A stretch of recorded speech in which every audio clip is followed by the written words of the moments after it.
Assalamualaikum warahmatullahi wabarakatuh. Kami dari kelompok 1 ingin menjelaskan tentang pengertian dan pentingnya bioteknologi. Ini anggota kelompok kami ada Adisti Lintang Zahrani, ada Alfira Ofta Salsabila, ada Anissa Bunga Indah, ada Damai Yanisa Martin, ada saya sendiri yaitu Ilham Oktavia Pratama, ada Michelle Silvanya Ivani, ada Natali Kelanova, ada Navita Helmiana Putri, sama Rahmalina Azara. Pengertian bioteknologi. Bioteknologi berasal dari dua kata, yaitu bio, yang berarti makhluk hidup, dan teknologi, yang berarti cara untuk memproduksi barang atau jasa. Dari paduan dua kata tersebut, European Federation of Biotechnology mendefinisikan bioteknologi sebagai perpaduan dari ilmu pengetahuan alam dan ilmu rekayasa yang bertujuan untuk meningkatkan aplikasi organisme hidup, sel, bagian dari organisme hidup, atau analog molekuler untuk menghasilkan produk dan jasa.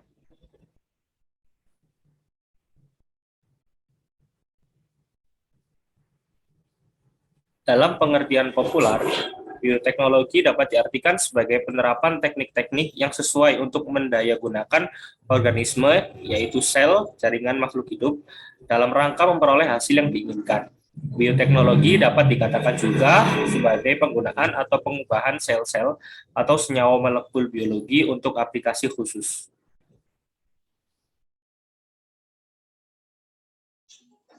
Hari Hartiko dalam Krisyanti dan Jamtani 1995 mendefinisikan bioteknologi adalah teknologi yang memanfaatkan makhluk hidup, agen hayati yang telah direkayasa untuk menghasilkan barang dan jasa guna memenuhi kesejahteraan manusia. Bioteknologi yang menangani proses-proses yang melibatkan mikroorganisme disebut bioteknologi mikroba. Secara umum, bioteknologi adalah cabang ilmu yang mempelajari pemanfaatan makhluk hidup seperti bakteri, fungsi, virus, dan lain-lain, maupun produk dari makhluk hidup yaitu enzim dan alkohol. Dalam proses ini, produksi dilakukan bermanfaat bagi manusia untuk menghasilkan barang dan jasa. Prinsip dasar bioteknologi ada dua, yaitu fermentasi.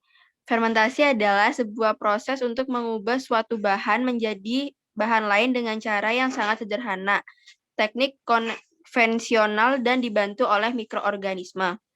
Seleksi dan persilangannya.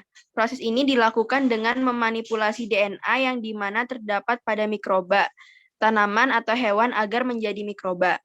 Tanaman atau hewan dengan sifat yang lebih baik sehingga jika disilangkan akan menjadi sebuah bibit unggul yang baik untuk digunakan di kemudian hari.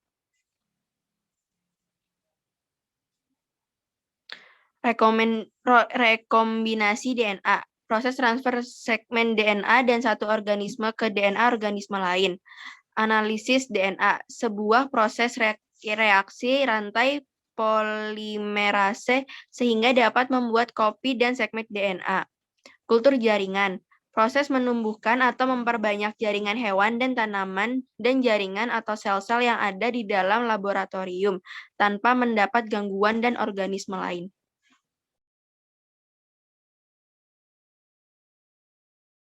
Selanjutnya ada rekayasa genetika. Rekayasa genetika merupakan sebuah prosedur dasar untuk menghasilkan sebuah produk bioteknologi. Pada dasarnya, rekayasa genetika ini memodifikasi makhluk hidup dengan transfer gen dari satu organisme ke organisme yang lain. Beberapa prosedur umum rekayasa genetika adalah isolasi gen, memodifikasi gen, mentransfer gen ke sebuah organisme yang baru, dan membentuk sebuah produk organisme transgenik.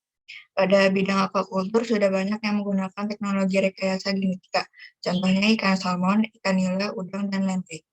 Rekayasa genetika ini sangat bermanfaat untuk kecepatan pertumbuhan ikan, mengatur kematangan gonad, mengadaptasikan ikan kepada lingkungan yang baru, dan masih banyak lagi.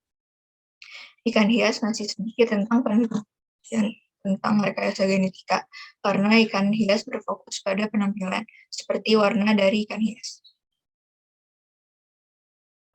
Lalu ada jenis-jenis bioteknologi. Secara umum ada dua jenis bioteknologi, yaitu konvensional dan modern. Yang pertama ada bioteknologi konvensional. Bioteknologi konvensional menggunakan prinsip atau cara tradisional dalam menghasilkan produk. Misalnya pembuatan tape dengan menaburkan ragi ke permukaan singkong dan mendiamkannya selama 3 hari. Proses ini memerlukan bantuan mikroorganisme berupa jamur Saccharomyces cerevisiae, jamur Aspergillus sp, dan bakteri Acetobacter aceti. Hasilnya, mikroorganisme tadi mengubah rasa singkong menjadi manis dan mengeluarkan aroma yang khas. Lalu ada bioteknologi modern.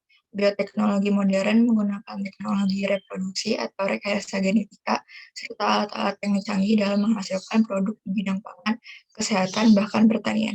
Di dalam rekayasa genetika terdapat rekombinasi DNA, yaitu proses penyatuan molekul DNA dari dua spesies yang berbeda yang dilakukan di luar sel hidup. Hal ini bertujuan untuk menghasilkan spesies baru yang lebih unggul. Contoh produk bioteknologi modern antara lain jagung bete, tomat flavor saver, vaksin, hormon insulin, hingga bayi tabung. Kemudian jenis bioteknologi berdasarkan prinsipnya. Yang pertama ada bioteknologi konvensional, yaitu menerapkan prinsip fermentasi dan melibatkan mikroorganisme secara langsung. Menggunakan alat yang sederhana, skala produksinya lebih kecil, dan biaya yang dikeluarkan lebih murah. Yang kedua ada bioteknologi modern, yaitu menerapkan prinsip teknologi reproduksi atau rekayasa genetik. Menggunakan alat canggih dan cara yang lebih rumit, proses biokimia dan genetik tidak terjadi secara alami, dan biaya yang dikeluarkan lebih mahal.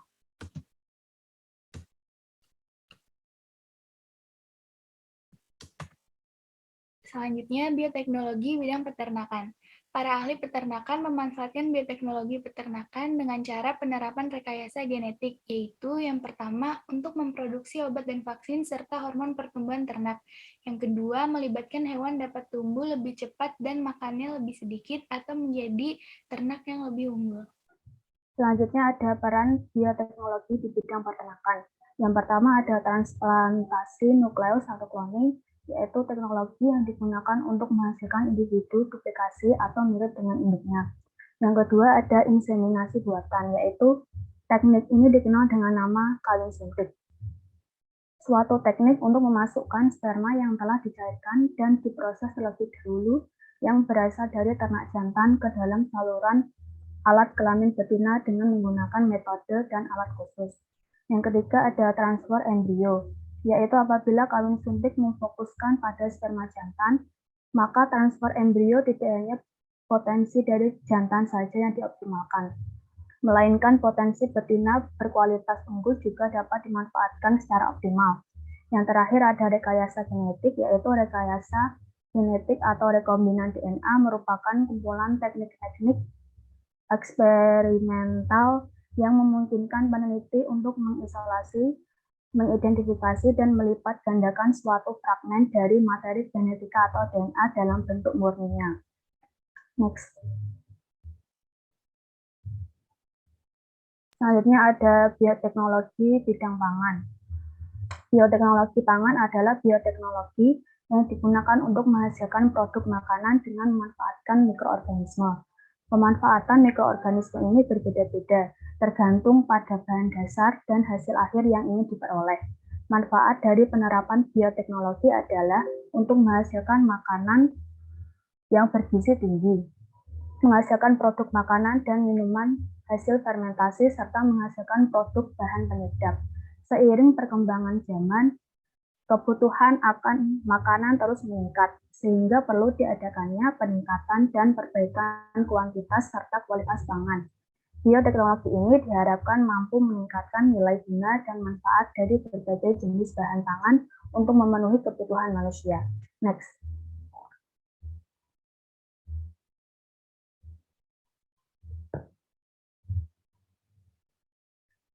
Dan selanjutnya ada beberapa bahan pangan yang diproduksi dengan memanfaatkan mikroorganisme. Yang pertama, menghasilkan produk makanan bergizi tinggi. Contohnya ada tempe, roti, dan nata de coco. Yang kedua, menghasilkan produk makanan dan minuman hasil fermentasi alkohol.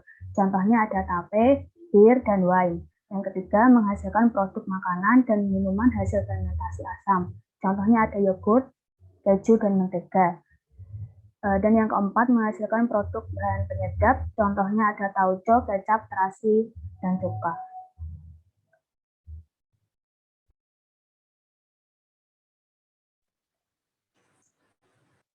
Lalu selanjutnya ada bioteknologi industri, yaitu bioteknologi industri adalah penerapan dan pengembangan bioteknologi dalam bidang industri. Di bidang industri, peran bioteknologi mampu menghasilkan sumber energi terbarukan yang efisien dan efektif. Contohnya itu bioetanol, itu menggunakan Saccharomyces cerevisiae. Next.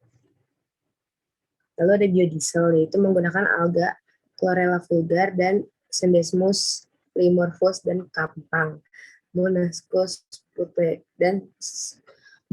purpureus, Monilacetophila, dan sebagainya. Biohidrogen yaitu menggunakan kotoran sapi sebagai sumber mikroba.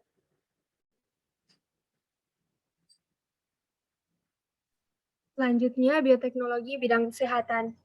Bioteknologi sangat penting apabila dalam dunia kesehatan, karena bisa membantu dalam pembuatan obat dan juga pengembangan beberapa metode secara efektif.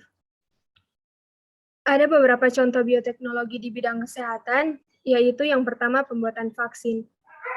Seperti yang kita ketahui, vaksin ini berasal dari bakteri dan virus yang sudah dilemahkan, yang fungsinya itu untuk meningkatkan kekebalan tubuh manusia dari serangan penyakit.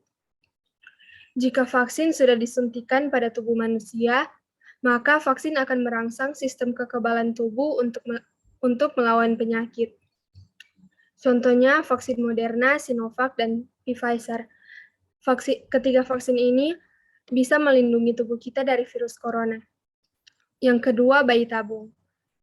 Bayi tabung adalah teknik untuk mempertemukan sel telur dan sel sperma di luar tubuh dari seorang ibu. Setelah pertemuan sel sperma dan sel telur di luar, atau in vitro fertilization, maka akan menghasilkan embrio. Dan embrio tersebut ditanamkan di seorang ibu sampai berbentuk bayi dan akan melahirkan dengan normal. Ada beberapa orang yang menggunakan teknik bayi tabung ini karena pertemuan sel telur dan sel sperma di mereka tidak berjalan dengan baik. Yang ketiga, DNA rekombinasi. Fungsi dari teknologi DNA rekombinasi ini untuk menstimulasi pembuatan sebuah protein khusus dalam skala yang besar dari selubung protein virus, bakteri, maupun mikroba lainnya. Hasilnya akan membentuk respon kekebalan untuk melawan penyakit menurut Han 2014.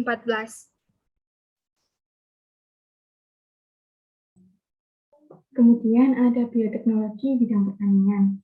Bioteknologi pada bidang pertanian dapat berupa rekayasa genetik atau disebut juga sebagai bioteknologi modern didasari oleh teknik-teknik baru seperti yang pertama teknologi DNA rekombinan, kedua produksi antibodi monoklonal, dan yang ketiga kultur sel dan jaringan. Teknologi DNA rekombinan adalah teknik-teknik untuk rekayasa genetik yang memungkinkan manipulasi DNA sebagai marker genetik utama dalam sel. Istilah bioteknologi pertanian digunakan untuk proses lain selain proses penyambungan gen, seperti mikropropagasi, yaitu teknik yang digunakan untuk menghasilkan tanaman identik secara massal.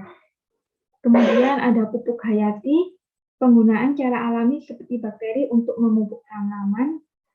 Ada diagnostik untuk mendeteksi penyakit tanaman dan hewan, dan yang terakhir ada biopestisida menggunakan agensi hayati seperti cendawan atau serangga pemangsa untuk melindungi tanaman dari hama.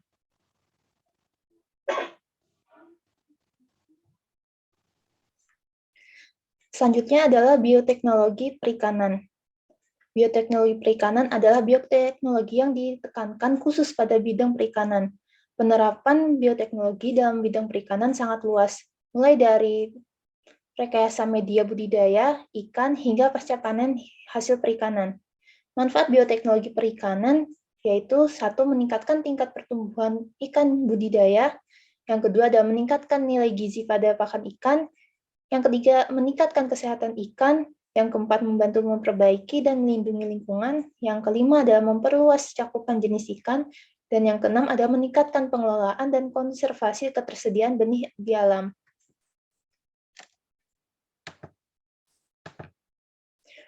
Berikut adalah referensi yang kita ambil. Sekian dari kelompok kami, presentasi dari kelompok kami. Terima kasih atas perhatiannya dan mohon maaf apabila ada kesalahan. Wassalamualaikum warahmatullahi wabarakatuh.